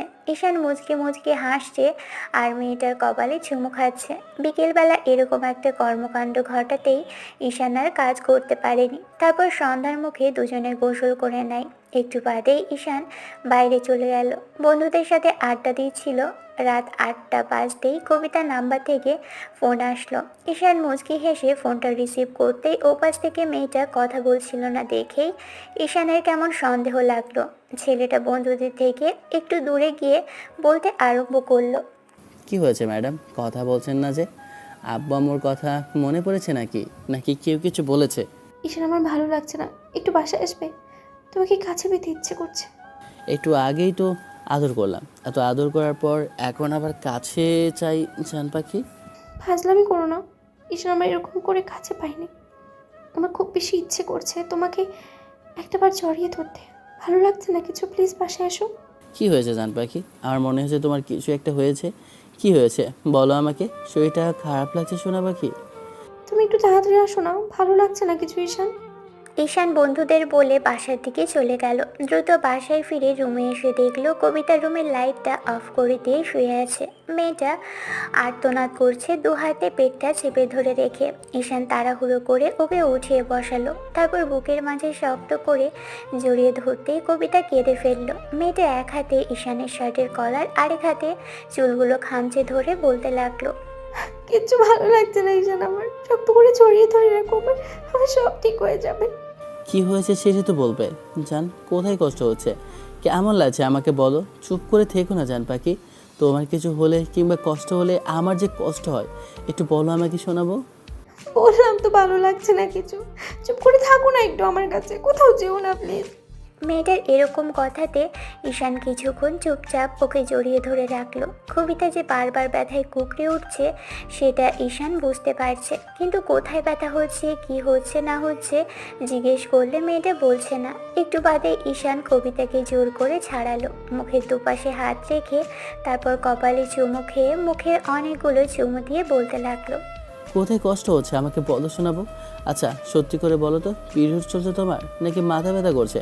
আমাকে বলো তো জান পাখি, প্লিজ। না, পিরিয়ড শেষ হয়েছে 7 দিন হলো, এখন ওরকম কিছু হবে না, পেটে খুব ব্যথা করছে ঈশান। আচ্ছা, মাথা ঘোরাচ্ছে, বমি পেয়েছে কি? এরকম কিছু হয়নি ঈশান, তেমন কিছু হলে আমি বুঝতে পারতাম, আমি এতটাও বাচ্চা না ঈশান। তুমি তো বলেছো এখন বেবি চাই না, কিছুদিন দেরি করবে, তাহলে আমি কেন এবার তোমার কথা অবাধ্য হব? ওকে ওকে, ঠিক আছে, তুমি একটু শান্ত হও, আমি দেখছি কি করা যায়। কোথাও যাবে না তুমি, আমাকে জড়িয়ে ধরে রাখো, ঠিক হয়ে যাবে সব। বাচ্চাদের মতো কথা বলো না, একা একা কোনো কিছু ঠিক হয় না শোনা। আমি এখনই তোমাকে কোনো ফার্মেসিতে নিয়ে যাব। তুমি একটু কষ্ট করে জান পাখি বোরখাটা পরো, আমি তোমাকে হেল্প করছি, কেমন? ঈশান মেয়েটাকে জোর করে ছাড়ালো, তারপর একটা বোরখা এনে দিতেই কবিতা পরে নিল। নেকাবটা পরল না, তবে ঈশান ওকে হিসাবটা পরিয়ে দিল। তারপর বাসার বাইরে এসে একটা রিক্সা করে মিনিট 10-এর মধ্যেই একটা ফার্মেসির সামনে এসে দাঁড়ালো। এখানেই অনেকদিন আগেকার এক হাতুড়ে ডক্টর লোক থাকে। লোকটা চিকিৎসার পদ্ধতিটা বেশ ভালো। ভদ্রলোক কিছুক্ষণ যাবৎ কবিতার কথা শুনে তারপর একটু চুপ করে থেকে কিছু ওষুধ দিল, তারপর বলতে লাগলো, দেখো বাবা, বৌমার যা অবস্থা দেখছি তাতে আমার ভালো লাগছে না। আমি তো এর থেকে বেশি কিছু করতে পারবো না, তবে আমি মেডিসিন দিয়ে দিয়েছি। তোমরা এক কাজ করতে পারো, কাল শুক্রবার, তেমন ডক্টর পাওয়া যাবে না, তবে আমি একটা ডক্টরের ঠিকানা দিচ্ছি। লোকটা বেশ ভালো, টাকা পয়সা লাগলেও ওনাকে দেখাও, উনি ভালোভাবেই দেখে দিবে। সব কিছু বুঝে শুনে মেডিসিন দিলে হয়তো ঠিক হয়ে যেতে পারে। আর টেস্ট করাতে দিলে টেস্টগুলো করে নিও তখনই। এখন ব্যথা করছে, সেটা কি কমে যাবে আঙ্কেল? কিছুটা হয়তো কমবে, তবে সকাল সকালই বেরিয়ে পড়ো। এসব বিষয়ে বেশি দেরি করা ঠিক হবে না, যত দূর যা প্রয়োজন করে ফেলো। আর আমার কাছে বিষয়টা তেমন ভালো লাগছে না, তোমার বউয়ের সামনে কথাগুলো বললাম না, তাতেও হয়তো ভয় পেয়ে যেতে পারে। তুমি এই বিষয়টা মাথায় রেখো। ঠিক আছে আঙ্কেল। ঈশান কবিতাকে নিয়ে বাসায় আসলো, নিজ হাতে মেয়েটাকে খাবার খাওয়ালো রুমে এনে। আমও জিজ্ঞেস করেছিল কি হয়েছে, ঈশান তেমন কিছুই বলেনি, শুধু বলল একটু শরীর খারাপ লাগছে। নিজে হাতে খাইয়ে মেয়েটাকে মেডিসিন খাইয়ে দিল। মেয়েটা শুয়ে দিয়ে ঈশান ওর পাশে শুলো। কবিতা জোর করে ঈশানকে খেতে পাঠালো। আসলে ভালোবাসার মানুষের এমন পরিস্থিতিতে খেতে ইচ্ছে করছিল না, তারপরও কোনো রকমে কিছু একটা মুখে দিয়ে এসে আবার মেয়েটার পাশে শুয়ে পড়ে। ঈশান মেয়েটাকে বুকের মাঝে জড়িয়ে ধরল। অনেক কষ্টে মেয়েটা ঘুমোতে পারল। পরদিন সকালে ঈশানের ঘুম ভাঙতেই বুঝতে পারল কবিতা উঠে গেছে। আবার যে খারাপ লাগছে সেটা ওর মুখেই স্পষ্ট। কোনো রকমে মেয়েটাকে একটু ফ্রেশ করালো, কিছু একটা বুকে দিয়ে, তারপর হাতে যা ছিল তাই নিয়ে বেরিয়ে পড়ল। মাসের শেষ, তাই হাতে টাকাও তেমন নেই, তারপরও সবটা একসাথে করে বেরিয়ে পড়ল। ছোটোখাটো প্রাইভেট হসপিটালে এসে তারপর ডক্টর দেখালো 1 ঘন্টা দেরি করে। শুক্রবার, তাই সকাল সকাল তেমন কোনো ভিড় ছিল না। অবশ্য কাল রাতেই ওই হাতুড়ে ডক্টর রেকমেন্ড করেছিল বলে তখনই সিরিয়ালটা লিখে দিয়েছিল, না হলে হয়তো সারাদিন বসে থাকতে হতো। মেয়েটাকে দেখানোর পর ডক্টর সব কিছু দেখে শুনে কিছু টেস্ট করতে দিল। টেস্ট করানোর পর আরও 1-1.5 ঘন্টার উপর সময় লেগে গেল রিপোর্ট দিতে। তারপর জুমার নামাজের সময় হয়ে আসলো, তাই রিপোর্টগুলো দেখাতে পারলো না। জুমার নামাজের সময় হয়ে আসতেই কবিতাকে এক ভদ্রমহিলার পাশে বসিয়ে রেখে বলতে লাগলো, আন্টি, আমার ওয়াইফকে একটু দেখবেন, আমি নামাজে যাচ্ছি, আমি একটু বাদেই চলে আসবো। ভদ্রমহিলা ঈশানের বউয়ের প্রতি কেয়ারিং দেখে মুচকি হাসলো। ঈশান চলে গেল। ভদ্রমহিলা ওর বউয়ের সাথে কথা বলতে আরম্ভ করলো। ঈশান মিনিট 20-এর মধ্যেই চলে আসলো। ডক্টর এসে 3-4 জনের পর ওদের ডাকলো। তারপর বেশ ভালো করে রিপোর্টগুলো দেখে ওদের উদ্দেশ্য করে বলতে লাগলো, দেখুন ঈশান সাহেব, আপনাদের বলতেই হচ্ছে বিষয়টা। এখন যে পরিস্থিতি আপনার ওয়াইফের, তাতে আপনার ওয়াইফের অপারেশনটা খুব শীঘ্রই করা জরুরি। তাই বলছি কি, আর দেরি করবেন না। যদি পারেন তো এক্ষুনি ভর্তি করিয়ে ফেলুন। অবস্থাটা খুব বেগতিক, আপনারা বুঝতে পেরেছেন, অনেক দেরিতে। তবে আর দেরি করাটা মোটেও ঠিক হবে না। আপনার ওয়াইফের কিডনিতে স্টোন ধরা পড়েছে, এখন আর দেরি করাটা ঠিক হবে না। কবিতা তেমন কোনো রিয়াকশন নেই। ঈশান মেয়েটার দিকে তাকিয়ে রইল। এক পর্যায়ে মেয়েটাকে আলতো করে জড়িয়ে ধরতেই কবিতার বুকের মধ্যে মুখ গুজে দিয়ে চুপ করে রইল। দেখুন, টাকা পয়সা মানুষই ইনকাম করে। যদি সমস্যা থাকে তাহলে আমি রেকমেন্ড করে দিচ্ছি, কিছু টাকা কম হবে। অপারেশনটা আমিই করব, কিন্তু তার জন্য আপনাদেরকে দ্রুত করতে হবে। মানুষের জীবনটা যে আগে, বড় কিছু হয়ে যাবার আগে আপনারা ব্যবস্থা করুন। সব মিলিয়ে কত টাকা লাগতে পারে ডক্টর? আমি সব কিছু মিলিয়ে দেখছি, 1050-এর মতো টাকা এই মুহূর্তে লাগতে পারে। আর মেডিসিন দিয়ে দেখা গেছে আরও 25 থেকে 30 হাজারের মতো লাগবে। ঈশানের মাথায় একটু প্রেশার পড়ে গেল। এখন মাসের প্রায় শেষ। এই মাসের পেমেন্ট এখনও হাতে পায়নি। যে টাকা ছিল আজকের টেস্টার কালকের মেডিসিন দিয়ে অনেকটাই খরচ হয়ে গেছে। এখন শুধু বাসায় যাওয়ার ভাড়ার টাকাটুকুই আছে। এই মুহূর্তে কি করবে কিছুই বুঝে উঠতে পারছে না। তারপরও ডক্টরকে বলে দিল, ঠিক আছে ডক্টর, আমি ওকে ভর্তি করে দিচ্ছি। ডক্টরের থেকে হসপিটালের ঠিকানা নিয়ে চলে আসে। কবিতা সারাক্ষণ ঈশানের বুকের মধ্যে মুখ গুজে দিয়ে পড়ে রইল। মেয়েটা একটাবারের জন্য ওকে ছাড়েনি। কবিতার বারবার মনে হচ্ছে ও মরে যাবে। শেষে ঈশান যখন ওকে বুকে জড়িয়ে ধরে মাথায় চুমু খেলো, রিকশার মধ্যে মেয়েটা ফুপিয়ে কেঁদে উঠে বলতে লাগলো, আমি তোমাকে হারিয়ে ফেলবো, তাই না ঈশান? সব কিছু ঠিকঠাক হওয়ার আগেই, তোমার বেবির আম্মু হওয়ার আগে আমি মরে যাব, তাই না ঈশান? আমার কিচ্ছু চাই না, তুমি সেই সময়টুকুতে আমার পাশে থেকো প্লিজ। কী সব আজে বাজে কথা বলো, এগুলো বলতে হয় না। কিচ্ছু হবে না তোমার, সামান্য কিছু টাকা আমি ব্যবস্থা করে ফেলবো জান পাখি। তোমার কাছে এই মুহূর্তে টাকা নেই, সেটা আমি জানি। ওসব নিয়ে তোমাকে চিন্তা করতে হবে না। কত আত্মীয় স্বজন আছে আমাদের, তার উপর আব্বু আম্মুর কাছে চাইলে পাওয়া যাবে, ওরা দেবে। আমি পরে না হয় শোধ করে দেব। কবিতা কোনো কথা বলল না, চুপ করে রইল। ঈশান বাসায় এসে আব্বু আম্মুর কাছে গেল। তারপর সবটা বললেও ওরা চুপ করে রইল। তখন ঈশান আব্বু আম্মুকে উদ্দেশ্য করে বলতে লাগলো, মাসের প্রায় শেষ, এখন তোমাদের কাছে যা টাকা হয় আমাকে দাও। আমি মাস শেষে টাকা তুলতে পারলে তোমাদের যেমন করেই হোক দিয়ে দিব। আর এখন যতটুকু টাকা আছে তাতে হবে না। আজকে শুক্রবার, 1 সপ্তাহ যাবৎ আমার কার্ডটা কাজ করছে না। এই বিপদের সময় সব কিছু এলোমেলো লাগছে। এই মুহূর্তে তোমরা আমাকে একটু হেল্প করো। আমি কথা দিচ্ছি, আমি টাকাগুলো খুব শীঘ্রই ফেরত দিব আব্বু। এখন তোমার আব্বু টাকা পাবে কোথায়? এই মুহূর্তে টাকা পয়সার টানাটানি চলছে, তুমি অন্য কোথাও থেকে ব্যবস্থা করো। আম্মুর এমন কথা শুনে ঈশানের ইচ্ছে করছিল চিৎকার করে কাঁদতে। ছোটবেলা থেকেই দেখে এসেছে যা চাইলো সব কিছুই ওর জন্য শুধু নেই আর নেই। বড় ছেলে যখন চাই তখন এত কিছু তোমাদের আসে কোথা থেকে? তার বড় ছেলেটা কিছু বলতে পারলো না, শুধু আম্মুকে যাওয়ার সময় বলল, ঠিক আছে, দিতে হবে না। অন্তত হসপিটালে তো একটু গিয়ে ওর পাশে বসে থাকতে পারবে, নাকি সেটাও তোমাদের সময় হবে না? আম্মু কথা বলছিল না দেখে ঈশান বেরিয়ে গেল। কবিতাকে মেডিসিন খাইয়ে দিয়ে ঘুম পাড়িয়ে রেখে বাইরে যেতেই বন্ধুর সাথে দেখা হলো। বন্ধুকে টাকার কথা বললে সে দিতে পারলো না, জানালো অন্য কারো কাছে থেকে নিতে। অনেক চেষ্টা করার পরও যখন কাজ হলো না, তখন বাসায় এসে ল্যাপটপ আর একটা ফোন নিল। ভাবলো এই মুহূর্তে কবিতার অপারেশনটা করানোর জন্য যদি এগুলো বিক্রিও করে দিতে হয় তাই দিবে, পরে আবার কাজ করে নিয়ে নেবে। আগে ভালোবাসার মানুষটার সুস্থতা। একটা ফোনের দোকানে ল্যাপটপ আর ফোনটা বিক্রি করতে যাচ্ছিল, ঠিক তখন কেউ একজন পিছন থেকে ডাকলো। ঈশানেরই চেনা পরিচিত এক চাচ্চু। লোকটা বয়সে ওর থেকে তেমন বড় নয়, তবে 3-4 বছরের বড়। মাঝে মধ্যে দেখা হতো, কিন্তু এখন সংসারের চাপে তেমন করে দেখা হয় না। লোকটা বেশ ভালো। ঈশানের সাথে দেখা হতেই লোকটা নিজে থেকে এসে কথা বলল। যখনই ল্যাপটপ দিয়ে দিয়েছিল তখন ঈশানের হাতটা ধরে ফেললো লোকটা। বলল, কিরে, এগুলো বিক্রি করছিস কেন? মাথা খারাপ হয়েছে? তোর মুখ শুকনা শুকনা লাগছে। চল গিয়ে কোথাও বসি, তারপর শুনি কি হয়েছে। লোকটা অনেক জোর করার পরে ঈশান গেল, তবে বলল যে 5 মিনিটে আসছে। তারপর চাচুকে সবটা বলল।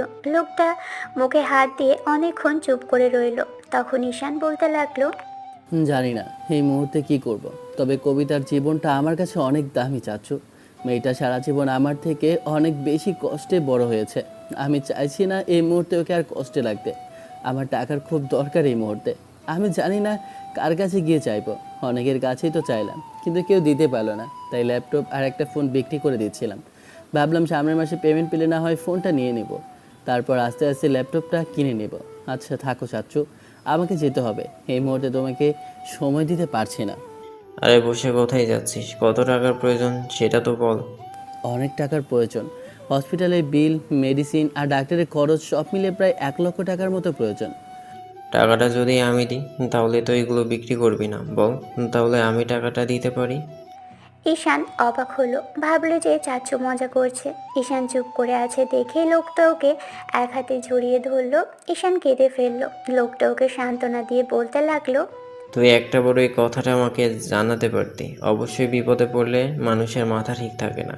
তোর সাথে দেখা হয় এক সপ্তাহে একবার, তার উপরে আজকের বাসার দিকে যাচ্ছিলাম। হঠাৎ করেই দেখা না হলে তো জানতেই পারতাম না তোর এত কাজের জিনিসগুলো বিক্রি করে দিচ্ছিল। যাই হোক, টেনশন করিস না, আমি যখন বলেছি টাকা দিব তো দিব। অসংখ্য ধন্যবাদ চাচু তোমাকে।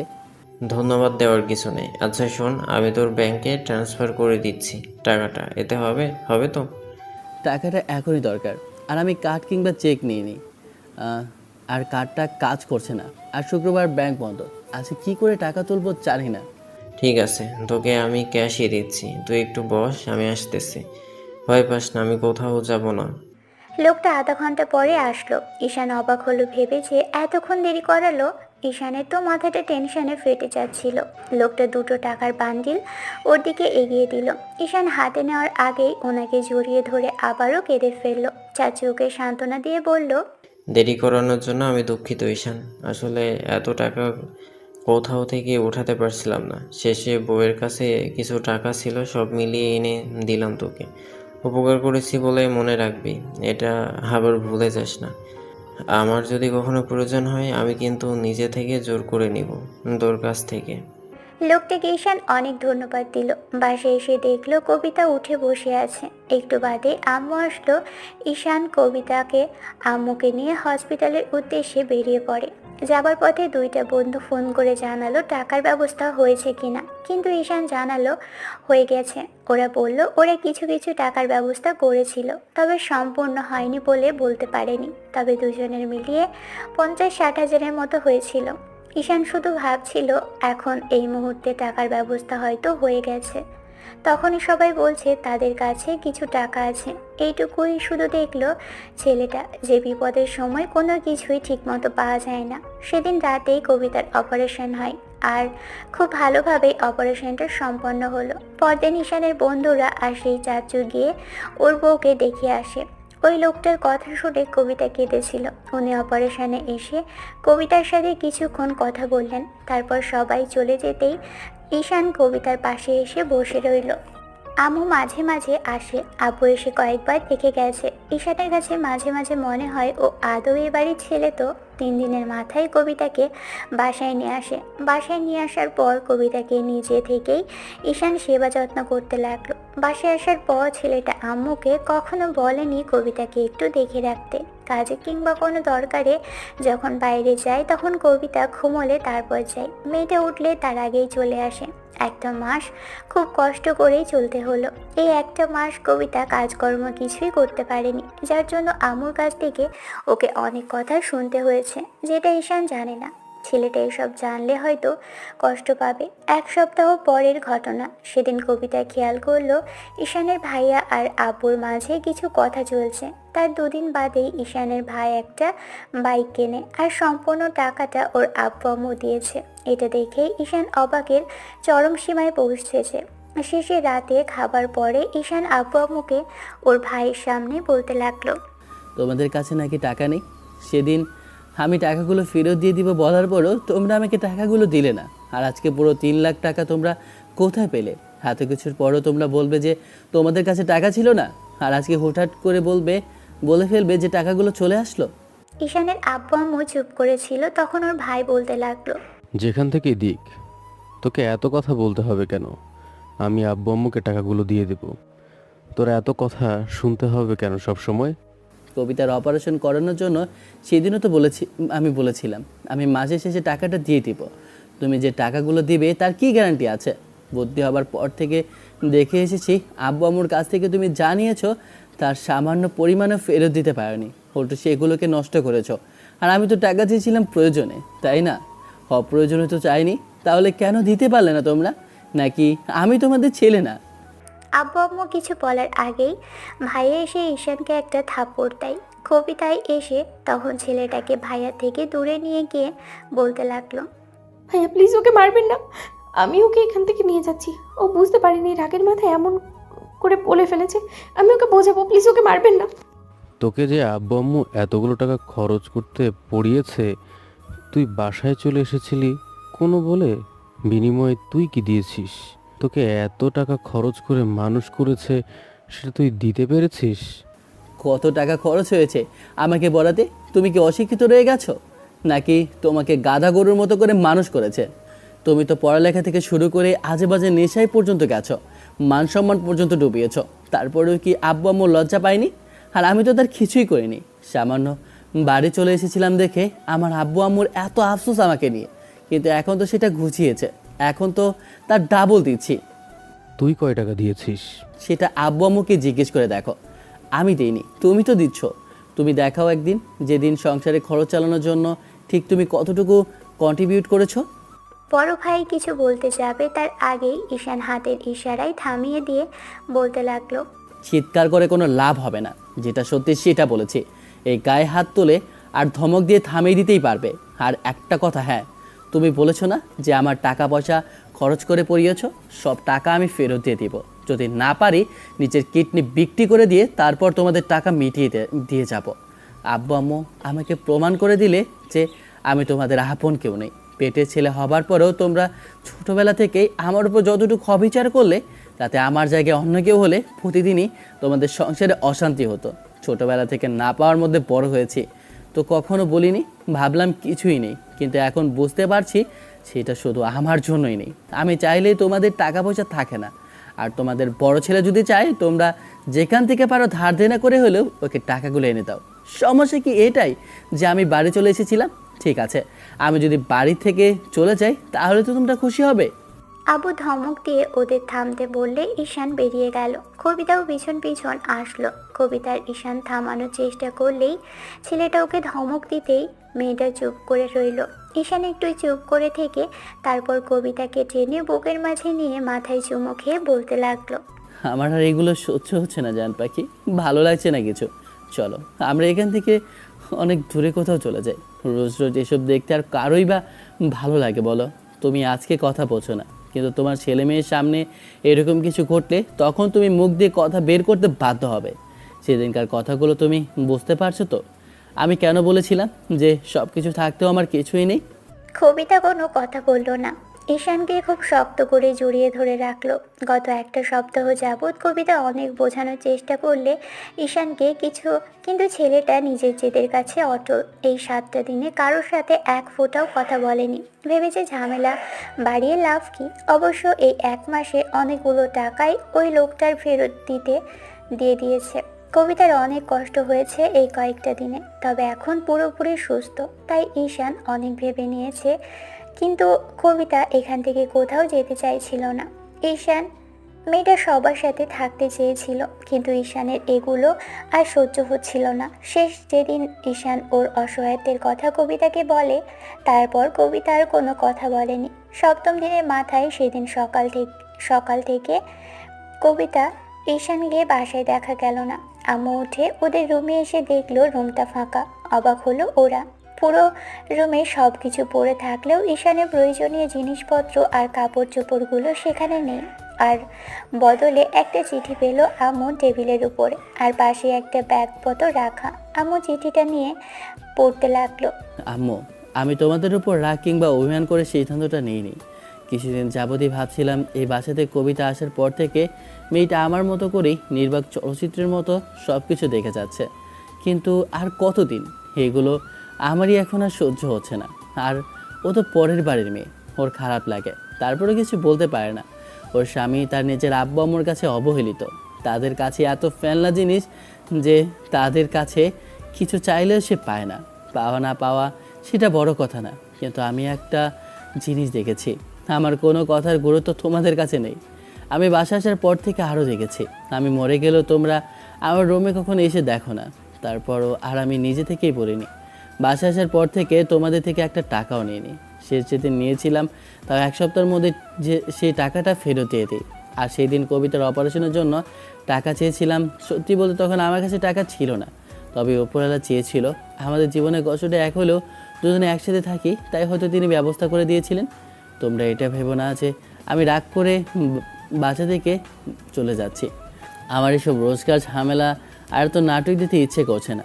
তোমরা আমার বেলাতে সবসময় কঠোর, আর কিন্তু বড় ভাইয়ের বেলাতে তোমাদের কিছু না থাকলেও যেখান থেকে পারো ব্যবস্থা করো। আমি তো টাকাগুলো সেদিন তোমাদের কাছে একবারের জন্য চাইনি, তোমরা পারতে দিতে, থাকতেও দাওনি, নাকি ছিল না সেটা তোমরা জানো।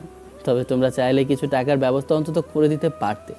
তোমরা আমাকে দিয়েই দেখতে আমি ওই সময়টার মধ্যে তোমাদের টাকা ফেরত দেই কি না, কিন্তু সেটাও করোনি। আর সবচেয়ে বেশি আফসোসের বিষয় কী বলো তো, 1 মাসের মধ্যে তোমরা টাকা 3 লক্ষ টাকা কীভাবে জোগাড় করে ফেললে যে ওকে একটা বাইক কিনে দিতে পারলে। অবশ্য টাকাটা তোমরা ফেরত পাবে না আমি জানি, যাই হোক সেসব বড় কথা না। তোমরা বারবার বলো আমাকে অনেক টাকা খরচ করে পড়িয়েছ, তোমাদের জন্ম দেওয়ার ঋণ তো আমি কখনো শোধ করতে পারবো না, সেটার জন্য আমি সারা জীবন কৃতজ্ঞ। তবে এই জগৎকালে পড়ালেখায় যত টাকা খরচ হয়েছে আমার জন্য, সে টাকাগুলো তোমাদের দিয়ে গেলাম। এখানে পুরো 20 লক্ষ টাকা আছে। আমার মনে হয় এতে যা খরচ করেছিলে তা হয়ে যাবে। আর ভেবো না যে আমি বাসা থেকে চলে যাচ্ছি বলে যে তোমাদের সংসারের খরচটা বন্ধ করে দিব। প্রতি মাসে আব্বুর অ্যাকাউন্টে চেক করতে বলো, আব্বুর অ্যাকাউন্টে টাকাগুলো চলে যাবে। এই বাসা থেকে যা দিতাম তার থেকে ডাবল দিব। টেনশন করো না, আমি জানি তোমরা আমাকে খুঁজবে না, আর চেষ্টাও করো না। আমি আর কখনোই বাসায় ফিরবো না। এসব ঝামেলা আর আমার ভালো লাগছে না। আমি একটু শান্তিতে থাকতে চাই, যে কটা দিন বেঁচে আছি স্বস্তির নিঃশ্বাস ফেলতে চাই। তবে কবিতার মতো একটা মানুষকে আমার জীবনে এনে দেওয়ার জন্য আমি তোমাদের কাছে আবারও কৃতজ্ঞতা জানাচ্ছি। ভালো থেকে তোমরা। মানুষ অধিক শোকে পাথর আর অতি কষ্টে কাতর, ঠিক তেমনটাই হয়েছে ঈশানের ক্ষেত্রে। ছোটবেলা থেকে এগুলো দেখতে কারণই এত বছর বয়সে এসেও ভালো লাগে। আপনারা অনেকেই বলেন না বাবা মায়ের ভালোবাসার উপর ভালোবাসা হয় না, সেটা হয়তো ঠিক, কিন্তু বাবা মায়ের ভালোবাসার মধ্যেও এখন স্বার্থ খুঁজে পাওয়া যায়। সবার ভালোবাসাটাই স্বার্থের জন্য। এখন কেউ কেউ বিষয়টা মানেন বা না মানেন আপনাদের একান্ত ব্যক্তিগত ব্যাপার। আশেপাশে খুঁজে দেখলে এমনটাই দেখবেন। একই বাড়িতে 2 সন্তানের প্রতি মা বাবার ভালোবাসা দুরকম। আমি নিজেই তার প্রমাণ, তাই এরকম করে গল্পটা লেখা। তবে যাই হোক, দৃষ্টিকোণ যার যেমন সে তেমন করে কমেন্ট করবেন, তবে খারাপভাবে নেবেন না। যেটা চোখের সামনে হয়েছে আর দেখেছি সেটা নিয়েই লেখা সম্পন্ন করতে গেলে কিছু তো একটা চাই, কিন্তু কাল্পনিক আর কিছু বাস্তব চরিত্র দিয়ে লেখা সম্পন্ন করা।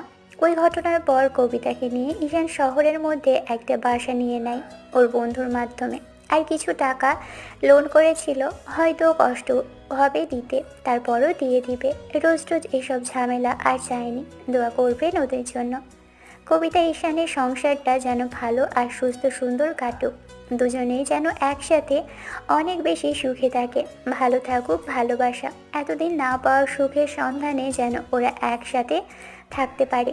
দেখা হচ্ছে অন্য কোনো দিন, অন্য কোনো কাল্পনিক কিংবা বাস্তবিক চরিত্রের গল্প নিয়ে। ততদিন পর্যন্ত সুস্থ থাকবেন, ভালো থাকবেন, আমাদের সাথেই থাকবেন। ধন্যবাদ। আল্লাহ হাফেজ।